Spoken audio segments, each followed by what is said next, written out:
how to turn on or off the heart rate monitor on your Garmin Forerunner 55. Welcome to another Gauging Gadgets Garmin Forerunner 55 tutorial video. In this video, I'm going to show you how to easily go into the heart rate settings on the Garmin Forerunner 55, where you can turn it on or off or change any other settings you want to. Real quick, if this video helps you, consider giving it a like and also subscribing to my channel Gauging Gadgets because that really helps me out. All right, so to get started, the first thing we need to do is open up the menu on the Garmin Forerunner 55. And we do that by simply holding the up button for a second or two. Then, once in the menu, use the up or down button to scroll down until we get to wrist heart rate. Now select that using the start or stop button.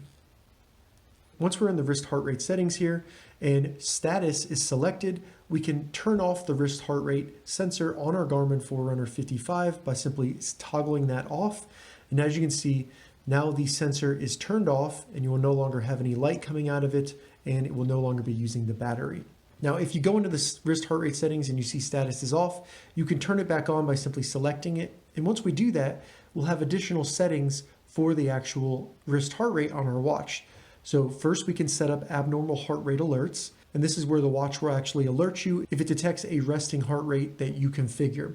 So if we go in here and select that, we can first turn on a high alert or a low alert. So if we go into high alert, we can set the threshold for that, and this will be anywhere from 100 to 200 beats per minute. And with the low alert, you can select that so that you'll get an alert anywhere from 60 to 40 beats per minute. Additionally, in the heart rate settings on the Garmin Forerunner 55, we have broadcast heart rate. So if we select that, we can turn that on real quick. And this is where if you're using a machine in a gym or something like that that is compatible with Garmin watches, it'll broadcast your heart rate directly from your watch to the machine so you can see it on the device. And below that, in the settings here, we can also have it automatically turn on broadcast when we're in an activity, which is pretty cool. All right, so those were the heart rate settings and how you turn on and off the wrist heart rate sensor on your Garmin Forerunner 55. If you have any questions about this, leave a comment below. I'll get back to you as soon as I can. If you'd like to see more Garmin Forerunner 55 tips and tutorials, check the links in the description. If this video helped you, give it a thumbs up, and please consider subscribing to my channel, Gauging Gadgets, for more gadget reviews and tech tutorials. Thank you so much for watching.